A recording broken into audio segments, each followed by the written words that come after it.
ce n'est pas un bon indicateur d'une vie heureuse et remplie. Quelle est la triste vérité sur les personnes intelligentes?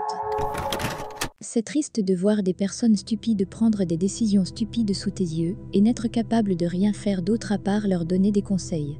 Mais la plupart des conseils sont une perte de temps et du gaspillage. La plupart des gens stupides argumentent beaucoup au lieu d'utiliser leur esprit critique. Du coup, tu ne pourras jamais gagner un débat contre ce genre de personnes. Au final, il vaut mieux passer son chemin et leur dire qu'ils ont raison. Les personnes intelligentes ne peuvent pas affirmer qu'elles sont intelligentes parce que les gens considèrent que c'est un signe de manque d'intelligence. Mais aussi, si vous vous targuez d'être intelligent, cela implique que vous rabaissez tous ceux qui vous entourent en disant que vous êtes meilleur qu'eux. Et les gens n'aiment pas ça. Si les autres reconnaissent l'intelligence d'une personne et la respectent, alors il n'y a pas de problème, mais souvent, les gens ne le font pas parce que ça les empêche d'être fiers. Il y a aussi le fait que l'intelligence est souvent confondue avec le succès. L'intelligence ne veut pas forcément dire sagesse. L'intelligence, c'est savoir comment ramener les dinosaures à la vie. La sagesse, c'est savoir que c'est une mauvaise idée. Nous les gaspillons.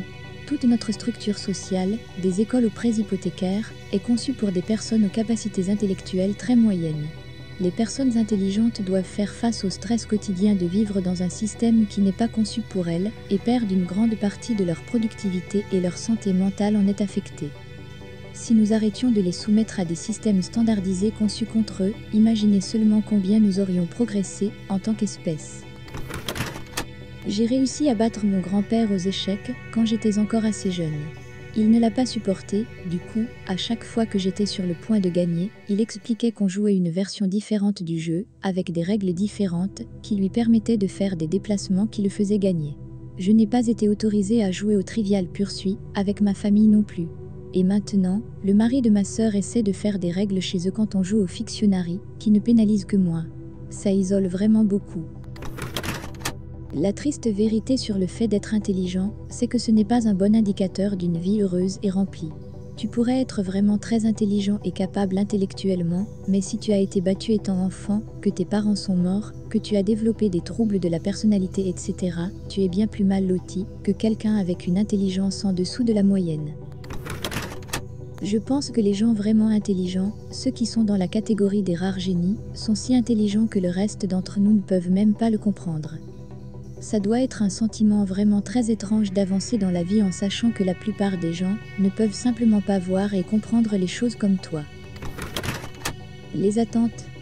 Ne jamais avoir appris à étudier jusqu'à ce qu'il soit trop tard. Être forcé d'étudier des domaines en dehors des centres d'intérêt de son âge.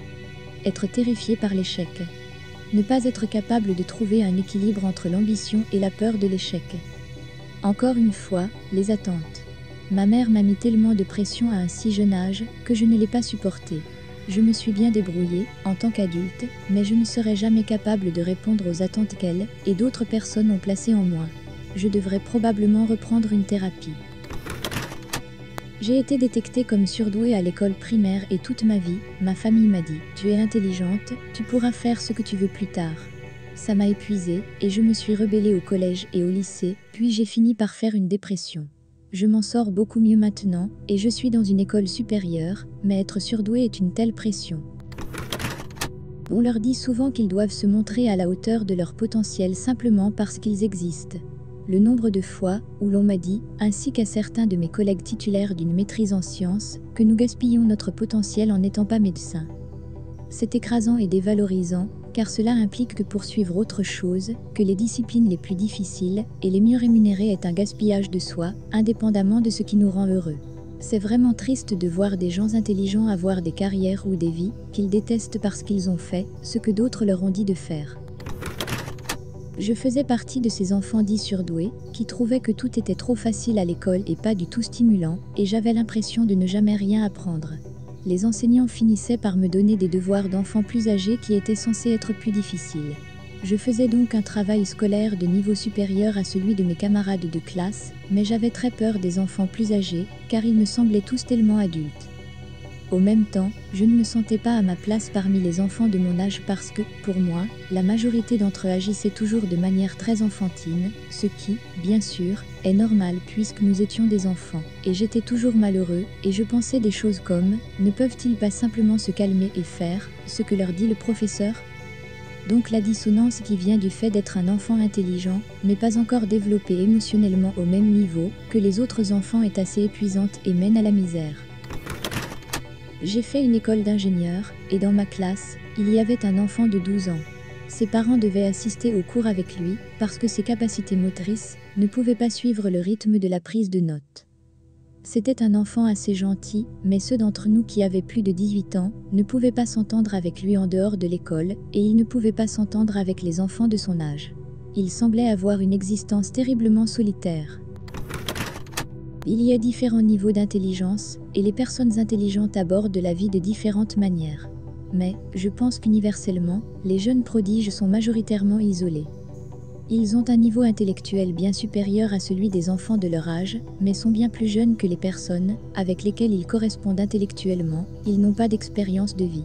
D'une manière ou d'une autre, un jeune prodige ne peut se connecter avec aucun de ces deux groupes de personnes. Notre système scolaire n'est pas fait pour les gérer. Il écrase les enfants brillants au profit de tous les autres. La solution habituelle consiste à leur donner du travail supplémentaire lorsqu'ils terminent trop vite celui donné à la base. Mais pour un enfant, c'est une punition. De cette façon, on décourage discrètement les enfants qui dépassent un certain seuil de réussite. Merci d'avoir écouté jusqu'à la fin, n'hésitez pas à vous abonner et à partager vos opinions en commentaire.